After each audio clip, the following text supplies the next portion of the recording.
La ley de memoria democrática consiste en reconocimiento de los derechos democráticos, en reconocimiento de reparar y enmendar un daño causado durante la Guerra Civil Española, el franquismo y la época de transición. He conocido personas que me dicen, si yo me hago español por esto, es una misma de un español nacido allá. Es lo mismo, tiene los mismos derechos y los mismos efectos. Esa disposición de adquisición de la nacionalidad para todos los descendientes de españoles esté contemplado en el Código Civil de manera permanente, porque esta ley es temporal.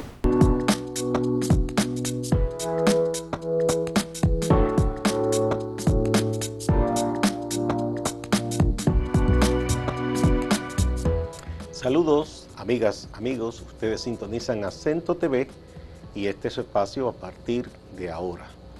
Hoy tenemos de invitada a una dominicana profesional del derecho que reside y trabaja en España, pero también el mundo de hoy es así, rinde servicio también para el pueblo dominicano y otros países de Latinoamérica. Se trata de Machelin Díaz y nos viene a hablar de un tema que yo creo que será de interés para mucha gente aquí en República Dominicana. La Ley de Memoria Democrática de España. Escuchen bien. Bienvenida, Machelin. Muchas gracias a todos ustedes por esta invitación de brindar este espacio para poder difundir lo que es la Ley de Memoria Democrática y que muchos descendientes de españoles nacidos aquí en República Dominicana puedan beneficiarse de ella. ¿En qué consiste esta Ley de Memoria Democrática? Tiene un nombre atractivo. La Ley de Memoria Democrática consiste en su disposición adicional octava, porque esta ley va más allá que la concepción de la nacionalidad española para todos los descendientes de españoles, va en reconocimiento de los derechos democráticos, en reconocimiento de reparar y enmendar un daño causado durante la Guerra Civil Española, el franquismo y la época de transición. Quiere que en España se reconozca esta verdad histórica y que pueda resarcirse y que no se vuelva a repetir.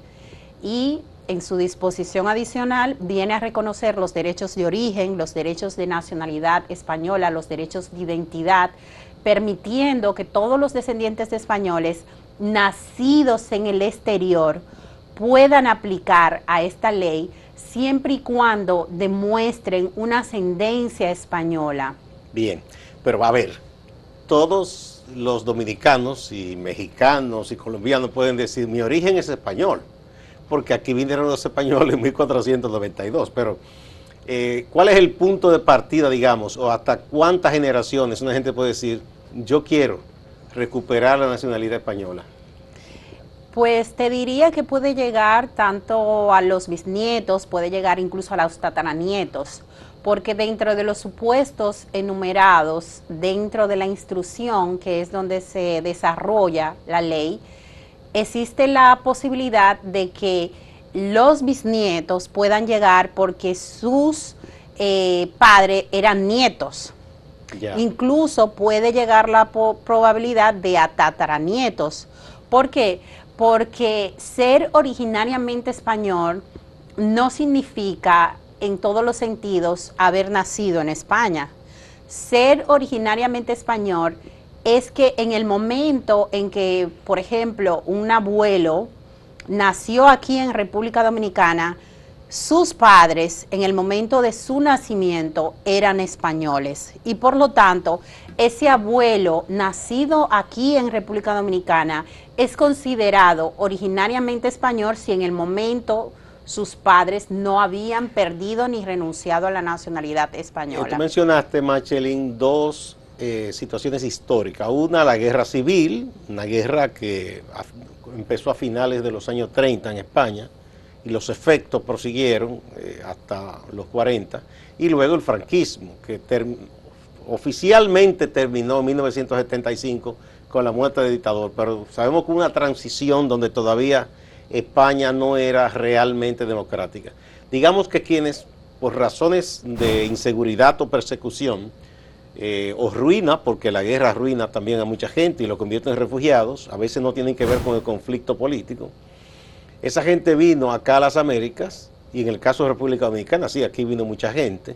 Entonces digamos que los hijos de esas personas que huyeron o del franquismo o de la guerra, sus nietos y hasta su bisnieto y tataranietos, si demuestran, digamos con documentos, que esos fueron sus antecedentes, pueden decir, yo quiero aplicar y convertirse en ciudadanos españoles de pleno derecho.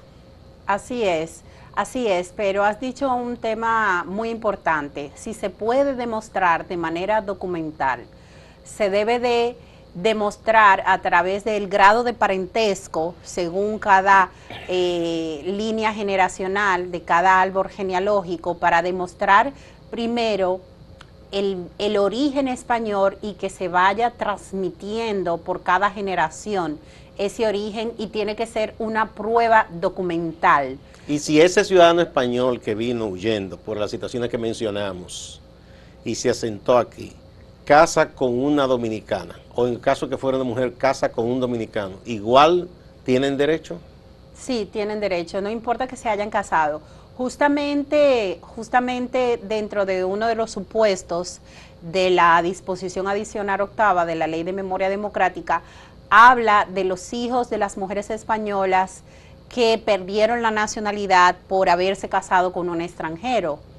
Las mujeres, la legislación española, antes de la Constitución de 1978, no transmitían la nacionalidad, y aparte, si se casaban con un extranjero, perdían la nacionalidad española. Caramba, qué machista era esa Constitución.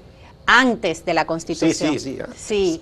Y ahora viene a reconocer que todos los hijos de las mujeres españolas que se casaron con un extranjero antes de la Constitución de 1978, sus hijos pueden ser españoles, incluso estando esas mujeres españolas fallecidas a día de hoy.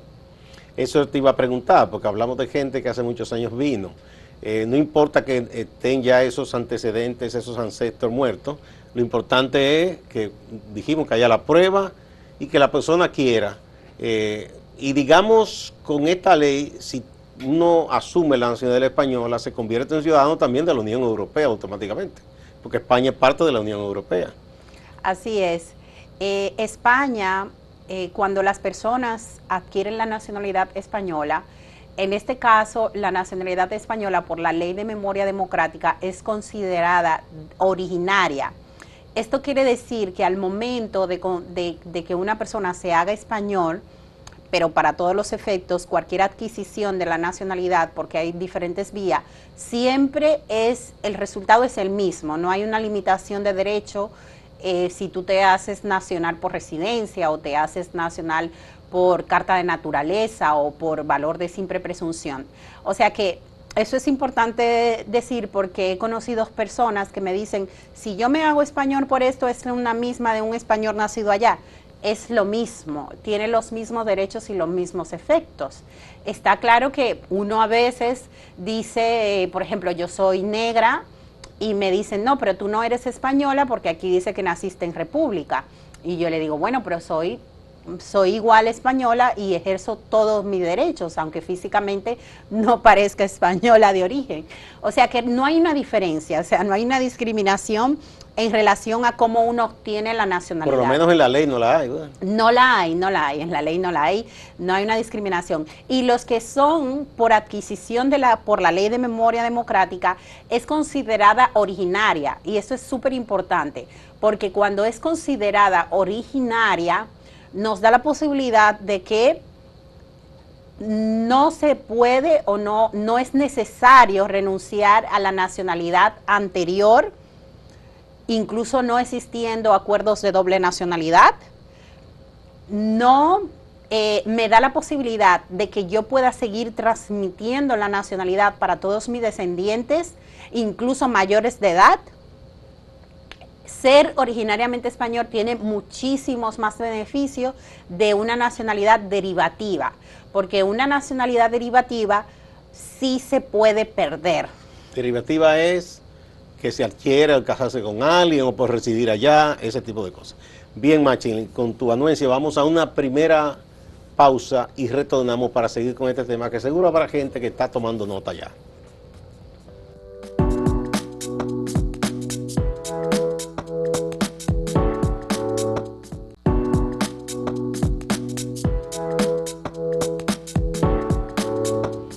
La ley de memoria histórica de España, que permite a descendientes de españoles, hasta varias generaciones, si pueden demostrar esa condición, que adquieran la nacionalidad española de pleno derecho.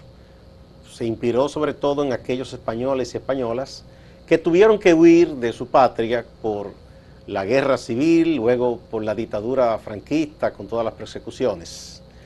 Incluso vi que dice la ley, habla hasta del holocausto, porque hubo judíos españoles también perseguidos, ¿no? Todo eso. Entonces, bien, ¿cuándo fue la última reforma de la ley, Machelin? La aprobación de esta ley fue en octubre del 2022, pero hubo una anterior predecesora ley, que fue la anterior ley de memoria histórica del 2007, y muchas personas descendientes de españoles pudieron aplicar a ella, sobre todo llegando hasta nietos también, originarios, españoles originariamente español. Y esa ley no fue tan bondadosa como esta, porque justamente esa ley dejó el supuesto de las mujeres españolas. Hubo muchas denegaciones de nacionalidad española de los hijos de las mujeres españolas, porque al momento del nacimiento ellas se habían casado y no podían seguir transmitiendo la nacionalidad a sus descendientes. Y hubo muchas denegaciones, y por eso justamente en esta ley de memoria democrática se vino a valorar el supuesto de las mujeres, reconociendo el derecho de las mujeres de transmitir la nacionalidad. Supongo que hubo una gran lucha de las mujeres que apuestan por los derechos de las mujeres, ¿verdad?, para que se incluyera también a las descendientes de mujeres. Hubo una gran lucha no solamente de las mujeres, hubo una gran lucha de todos los descendientes de españoles en el exterior.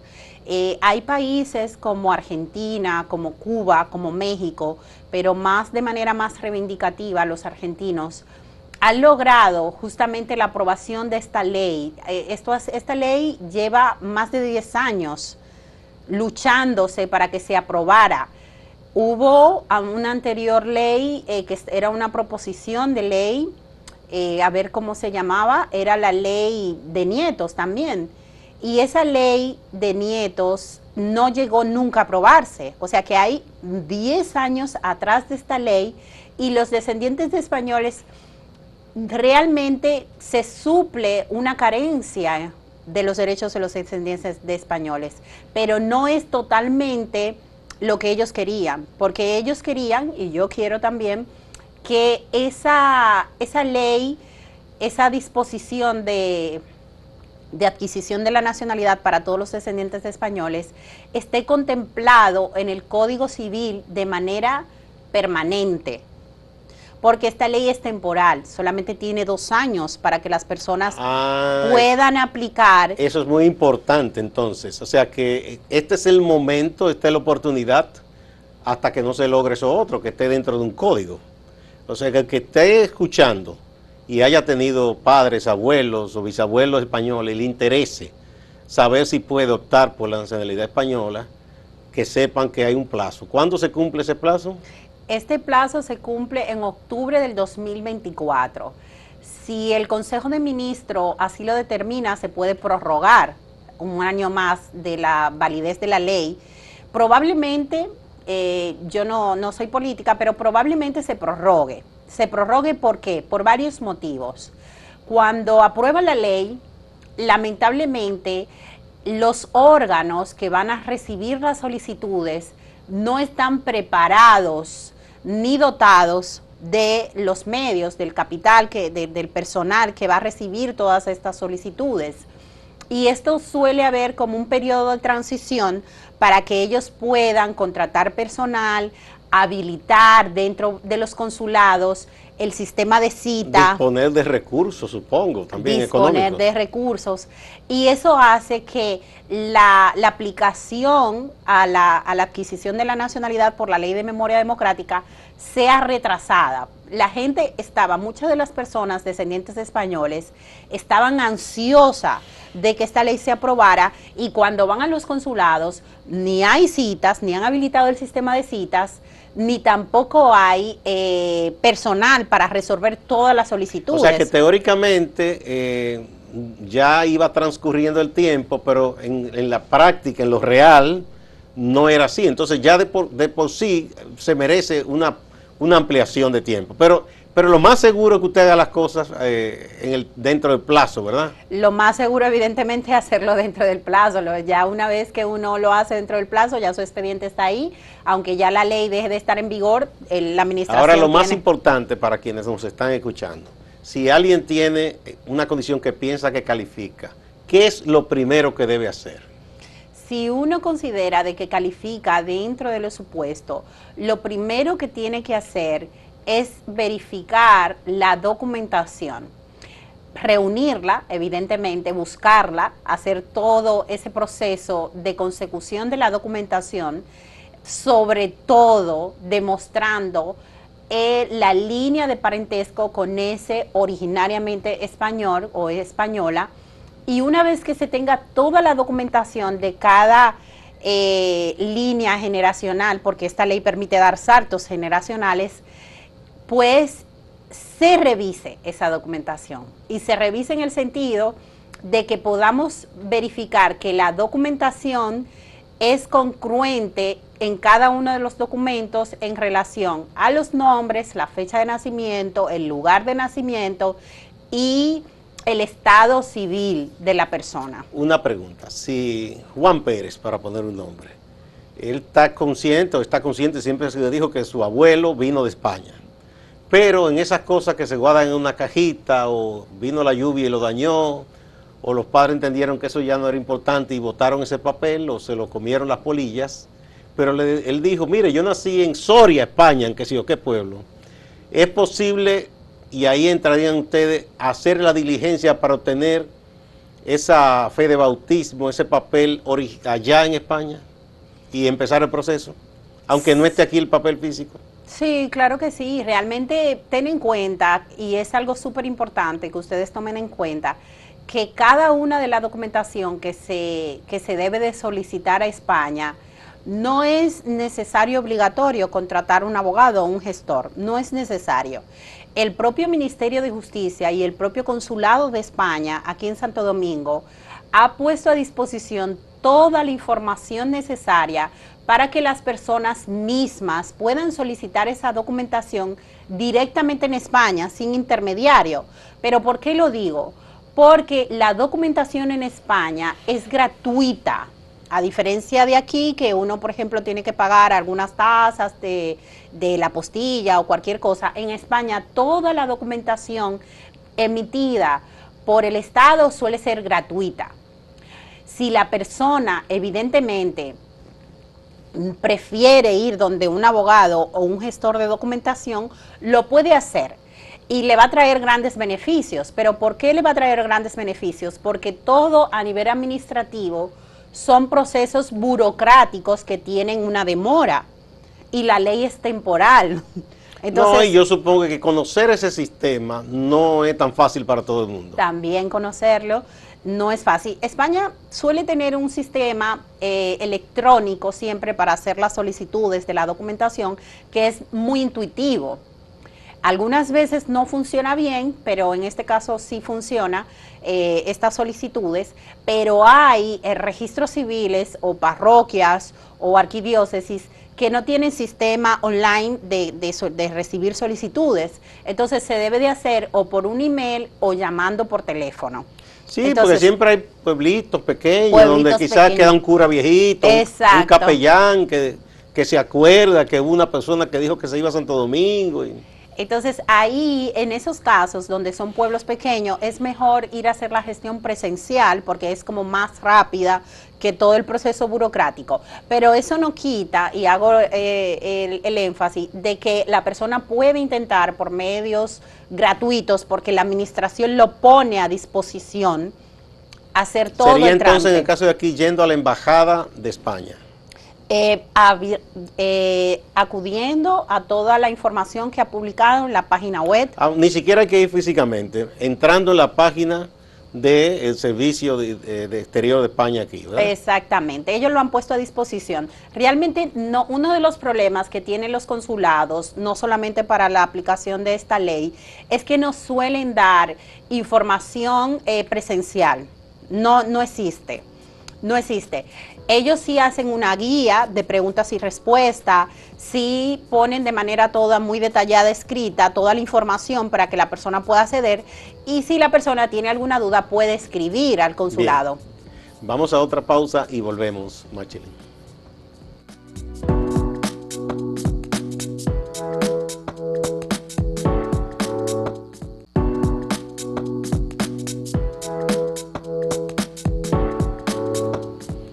Estamos conversando con Machelin Díaz, abogada, a propósito de una ley de España que debe interesar a mucha gente aquí, de memoria democrática, que permite a quien tenga ascendencia española relativamente reciente, digo yo, que de los 40 hacia acá, poder solicitar la ciudadanía española. Bien, entonces todo eso está en línea, se puede hacer una conversación, preguntarles, responden ahí mismo y todo eso, ¿verdad? No, realmente se escribe por email y el consulado suele demorar bastante en contestar. O sea, no es en vivo. No es en pero vivo. responde. Responde, pero es lo que tú dices, la persona tiene que estar relacionada con la forma de comunicarse, de hablar. Hay veces que te contesta y la gente no entiende lo que te contesta y cómo lo dice. No todo el mundo también tiene una formación en estudio, hay gente que quizás se quedó con la educación básica y se le dificulta un poco más. Exactamente. Realmente yo quiero recargar de que la solicitud de la nacionalidad por la ley de memoria democrática no tiene que ser algo que me va a costar un dineral. No tiene por qué serlo. El trámite en sí, dentro de lo que es la consecución de la documentación, puede generar su coste dentro, sobre todo de aquí de las autoridades dominicanas, de tasas que no suele ser mucho. Lo que llaman aquí notarizar documentos y esas cosas, ¿no? Pero todo el proceso de recolección de documentos suele ser súper engorroso, sobre todo no teniendo la información correcta, no teniendo el lugar correcto donde tú tienes que ir a tramitar esa documentación. Supongo que hay otros casos que se presentan mucho aquí también, que quizá el apellido se escribía de cierta forma en España y al pasar después al hijo aquí se le puso una S en vez de una Z, y ya eso es una dificultad que hay que corregir también con un notario. Exactamente, no, hay que corregir en un expediente de ratificación en la Junta. Es todo un proceso, que eso va a conllevar también su proceso burocrático, y si contrata a un abogado también le costará su dinero. Realmente, el proceso de la documentación, su recolección, si la hace la propia persona, siendo bastante diligente, puede que salga bien y no salga tan costoso el transporte, el juguito, la empanada. Pero si la persona contrata a algún gestor de documentación o algún abogado para que le haga ese trabajo sucio de conseguir esa documentación, pues sí le va a costar.